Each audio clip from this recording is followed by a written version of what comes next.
Tuhan sertamu. Inilah Injil suci Yesus Kristus menurut Markus. Bab 13 ayat 33 sampai dengan ayat 37. Berjaga-jagalah, sebab kamu tidak tahu bila mana tuan rumah pulang.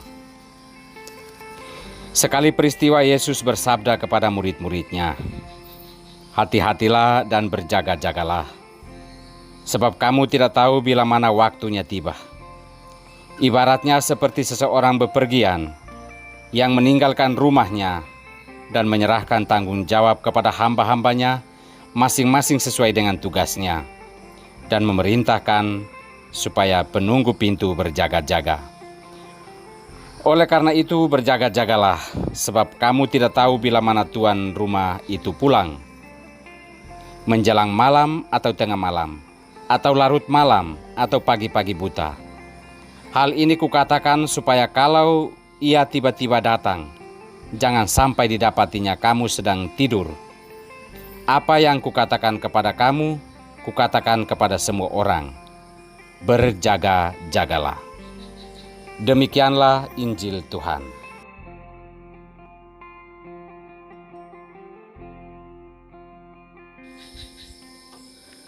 Kami ini tanah liat. Inilah sampan. Bersama saya, Pater Domi Kevi SVD. Saudara-saudariku terkasih, segala sesuatu yang berada di kolong langit ini sifatnya seperti barang pecah belah, sangat rentan terhadap keretakan.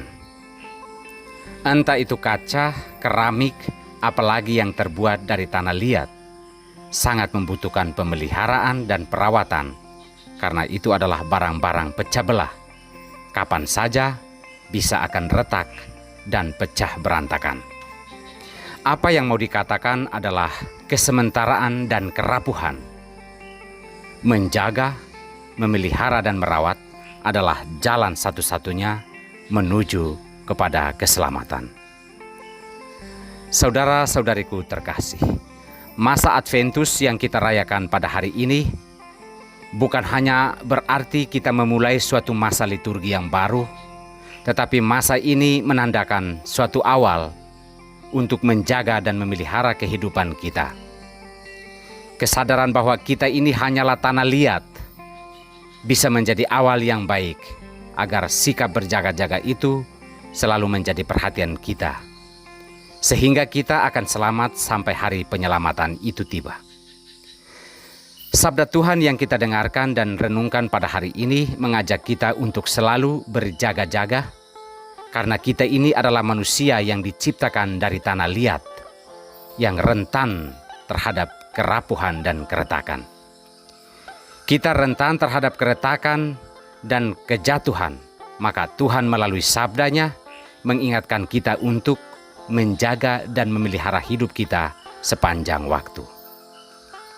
Nabi Yesaya berseru kepada Allah, mewakili kita semua umat yang berdosa ini, untuk meminta pertolongannya.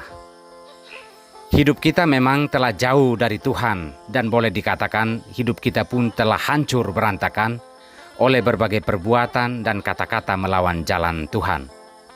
Oleh karena Tuhan itu pengasih dan penyayang, maka kita diberi waktu untuk kembali menyusun kembali hidup kita yang telah hancur. Pertobatan itulah maksudnya. Yesus menegaskan waktu ini singkat. Tidak ada hal lain yang bisa kita lakukan untuk menyelamatkan kita selain dari sikap menjaga dan memelihara. Yesus meminta kita untuk tidak tertidur dalam dosa dan kelemahan kita.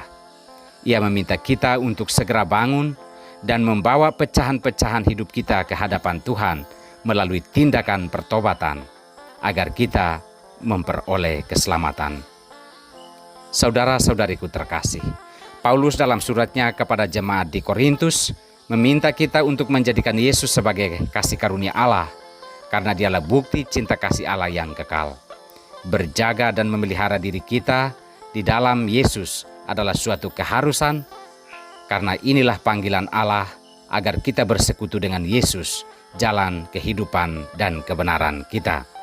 Di dalam Dia, kita akan kedapatan tidak bercacat pada hari kedatangan Tuhan.